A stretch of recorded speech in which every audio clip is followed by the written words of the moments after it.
Star Trek Warner Brothers. If there's one thing we can expect for fan-favorite properties, it's that some segment of longtime fans are bound to take issue when a new interpretation of their beloved characters or franchise inevitably comes to pass.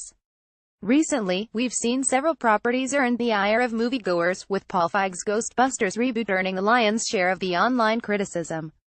While some hardcore purists revel in taking the rebooted series to task for the ways in which it diverges from the original television series and first run of films, the Star Trek movie franchise has proven itself to be particularly resilient in facing its own evolution.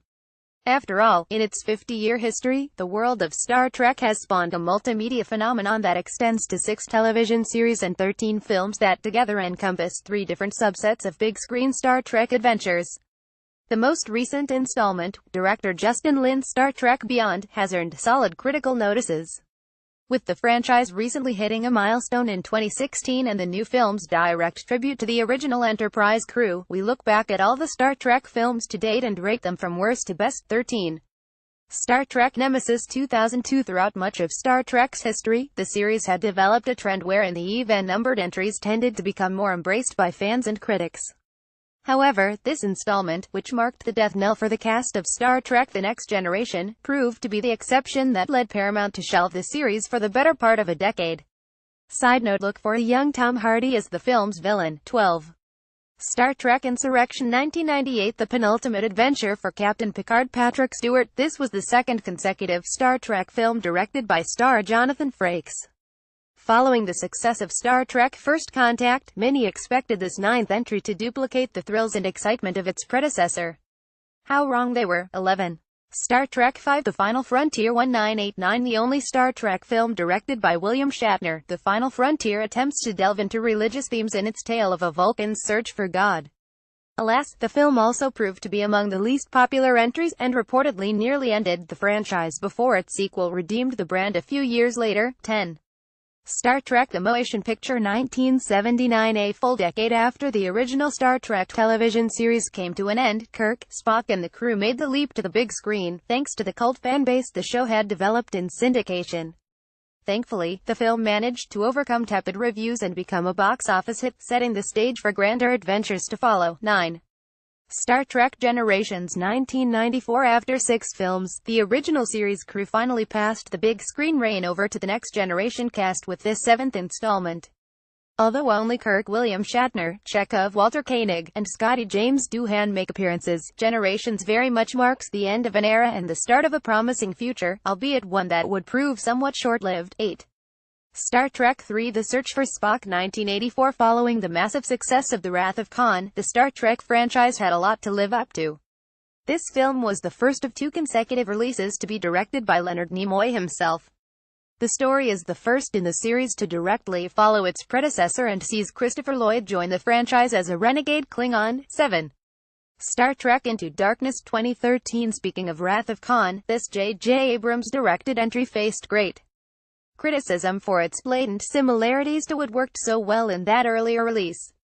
Still, Abrams's direction and the winning cast led by Chris Pine and Zachary Quinto elevate the film into more than a rip-off of Wrath of Khan, as does the performance by Benedict Cumberbatch as the mysterious villain. 6. Star Trek VI: The Undiscovered Country 1991. The last film to feature the entire original crew, The Undiscovered Country is notable for the return of Wrath of Khan director Nicholas Meyer to the franchise. Much like Star Trek Beyond aimed to capitalize on the 50th anniversary of the original show's debut, this entry celebrated the 25th and serves as the perfect finale to the cast's big screen run. 5. Star Trek Beyond 2016. Sure, some fans may deem this one as another failed attempt to embody the spirit of the original, but the film's episodic tone, rich characters, and overarching message of peace and diplomacy do hew remarkably close to the original Star Trek mandate by creator Gene Roddenberry. Even though a sequel has been announced already, this movie would have served as the perfect finale to this reboot era. Also, the late Anton Yelchin shines in his final Star Trek entry. 4. Star Trek IV: The Voyage Home 1986. Serving as the finale in the 3-part story that began with Wrath of Khan, this Leonard Nimoy-directed film finds the crew traveling back in time to prevent a disaster in Earth's future. Its environmental message and keen sense of humor propelled the film to become one of the most beloved entries in the franchise and a bona fide smash hit. 3. Star Trek 2009 faced with offering a fresh spin on the ailing franchise, director J.J. Abrams opted to reintroduce time travel to splinter the Star Trek universe into an alternate timeline, thereby satisfying both longtime fans and newbies alike. The inclusion of Leonard Nimoy as Spock Prime ensured that the original series remained canon, and the Kelvin timeline effectively re-energized the series for another round of films led by a charming cast of gifted performers, too. Star Trek First Contact 1996. Jonathan Frakes had long played the role of William Riker on Star Trek The Next Generation, and so the actor and director easily took the reins on this second of 4 films featuring the show's cast. Though it gave hope to fans that this era of the franchise might yield several more satisfying adventures, First Contact sadly emerged as the only one that demonstrated Star Trek at its finest. 1.